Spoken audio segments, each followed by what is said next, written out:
નમસ્કાર મિત્રો, સ્વાગત છે તમારું મારી એટલે કે મનસુખ આર્ટિસ્ટની યુટ્યુબ ચેનલની અંદર. સાહેબ, સરસ મજાનો સાંજનો સમય છે અને આ સમયની અંદર એમ કહેવાય કે એક બે કડી, એક ગિરનારની કડી ઘણી વાર ગાઉં છું, ઘણી વાર તમે પણ સાંભળી હશે, પણ સાહેબ આ વિડીયોની અંદર એક સરસ મજાની કડી ગાવી છે, યાદ આવે છે. પછી આપણે વિડીયોની શરૂઆત કરીએ.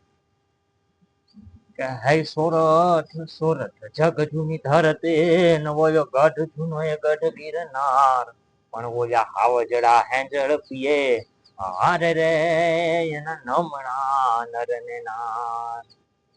સાહેબ, એમ કહેવાય કે અત્યારનો એમ ચોમાસાનો સમય હોય, જુનાગઢ ગિરનાર ગોદની અંદર લીલુંછમ વાતાવરણ છવાયેલું છે અને એમ કહેવાય કે કોઈ એક કલાકાર સરસ મજાની આવી કડી ગાતો હોય કે જગ જૂની ધરતી અને ગઢ જૂનો એ ગઢ ગિરનાર જ્યાં હાવજડા હેંજળ પીએ એના નમના નર ને નાર.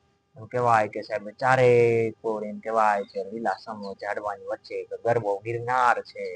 કહેવાય કે આજુબાજુ જંગલનો વિસ્તાર ને જંગલની અંદર સિંહોની લટાર હોય, સાસણ ગીર હોય ને ગીર જેવું ગાંડી ગીર જે ગુજરાતનું પણ આખા ભારતનું વર્લ્ડનું પ્રખ્યાત હોય.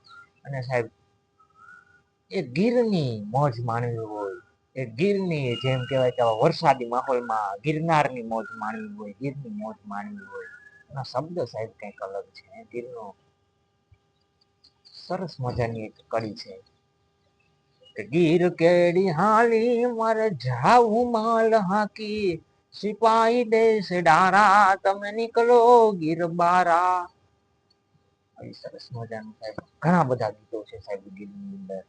અને એમ કહેવાય કે આવા વરસાદી માહોલની અંદર જે જુનાગઢની એમ કહેવાય કે ગોદ છે, એમ કહેવાય ને ચારે કોર એમ કહેવાય કે સરસ મજાનું વાતાવરણ હોય ને વાતાવરણની વચ્ચે અનહદ વાતાવરણની વચ્ચે સાહેબ આપણે એકલા હોઈએ ને અનહદ વાતાવરણની વચ્ચે જ્યારે પણ એકલા હોઈએ છે ત્યારે તમારો મિત્ર મનસુખ આર્ટિસ્ટ લખતો હોય ને એને શબ્દ લખવાના મન થતા હોય. એમ કહેવાય કે નદીનું ઝરણું જાતું હોય છે અને નદી કિનારે એકલો બેઠો છે તમારો મિત્ર મનસુખ આર્ટિસ્ટ અને લખે છે નદીનું ઝરણું, જંગલની મોજ અને એમ કહેવાય એકદમ શાંત વાતાવરણની વચ્ચે લખે છે કે મારે આ નદીને પાર કરવી હોય ને તો પગ ભીના કરવા પડે છે.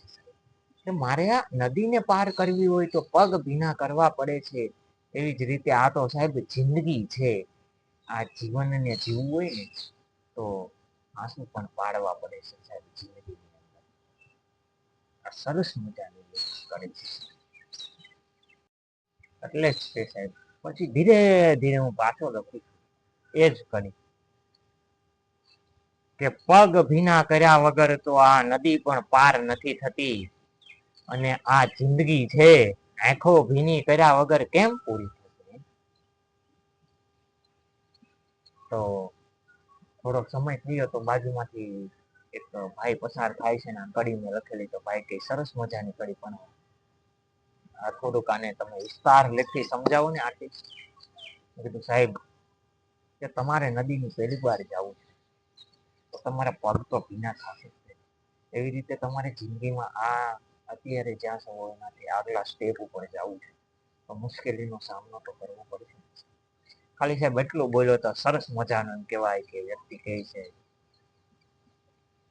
કે શું વિસ્તારનો લેખ તમે કાઢ્યો છે આર્ટિસ્ટ. આવા લેખ વિચેના લેખ તો સંદર્ભમાં પણ નથી પણ તમે તો આ લેખને એટલો બધો સમજાવી દીધો એક વાક્યની અંદર કે જાણે કે આકાશમાંથી વરસાદ વરસવા લાગ્યો છે અને જંગલની અંદર એકલો હું જઈ રહ્યો છું અને એમ કહેવાય કે એકદમ શાંતિમય વાતાવરણની વચ્ચે આ મારા પગ ભીના થાય ને આંખોમાંથી આંસુ પડતા હોય એવો તમે આ લેખ સમજાવી દીધો છે આર્ટિસ્ટ. આવા સરસ મજાના સાહેબ વાતાવરણની વચ્ચે અવનવા હિલ સ્ટેશનો છે ગુજરાતની અંદર. અવનવા કવિઓ જે બને છે એ એકલતાના આનંદ લેવા માટે આવા ડુંગરાળ પર્વતોની અંદર જઈને સરસ મજાના વાક્ય લખતા હોય છે.